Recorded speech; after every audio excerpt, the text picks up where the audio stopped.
All right, good afternoon, everyone. My name is Delilah, and I'm here to talk to you about the effects of cross-training in sports. So athletes are all around us. There's some that are multi-sport athletes and some that are single-sport athletes. And a majority of those athletes are involved in school while they're also involved in their extracurricular and their club sports. So approximately 90% of athletes across America have claims an injury due to sports, and whether that's because malpractice or just because they're focusing on their single sport. So I was a dancer for 13 years of my life, and I danced professionally for 3.5 of those years.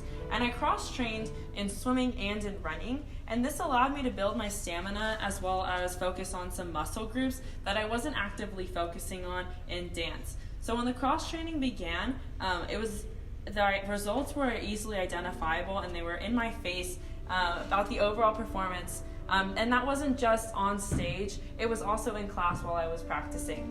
So the mix of multiple sports and workouts and physical activity actually allows for beneficial results, such as like the improvement of your overall health and the prevention from injuries. But it can also prove to be very strenuous. So you can overuse and strain some muscles from improper practice. So when done properly, cross-training can benefit your body in more ways than just physical appearance. So it's common for a lot of people to associate athletic training solely with just physical appearance and being, but a key product of athletic practice, and particularly cross-training, is the improvement of your overall health. So in August of 2015, there was a study conducted by Mangine, and it was comparing the physical effects of cross-training on a number of individuals with the exact same body composure. So what they had concluded was that the intensity of the workout increased. There was also a significant difference in the greater performance of those that cross-trained. And according to Carter, the overall fitness level of athletes benefits greatly from actively cross-training. So it causes your metabolism to increase in speed, as stagnant exercise routines cause a stagnant metabolism. So when you're not doing anything, your body's kind of just sitting there, it's slowing down. And when you're actively practicing, when you're actively working out, your body's actually increasing metabolism. It's working its proteins, it's working its carbohydrates, working down, processing sugar properly.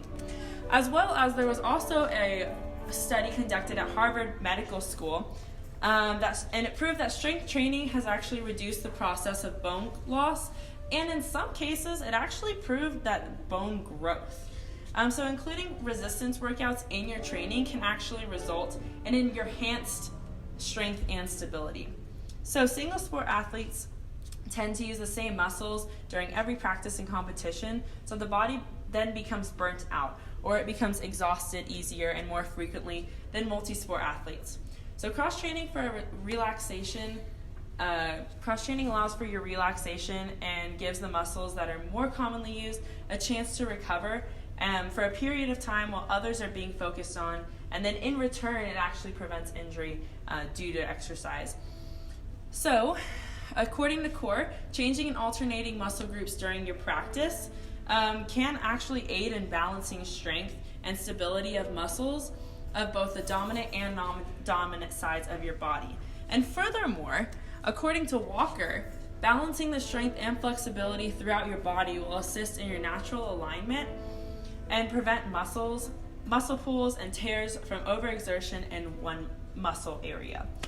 And according to Kettler, who is a professional athlete up in Albuquerque, rehabilitation exercises are a positive reinforcement to promote recovery and acknowledge neglected muscle groups that are not being focused on when you're focusing on just your single sport or your single activity. So while there are many benefits of cross-training, it can only be true if it's done correctly. So when you improperly practice cross-training, it can actually lead to injury and strain of some of your muscles, and in fact cause you to potentially regress in your performance activity. So referring back to Kettler, he states that in some cases athletes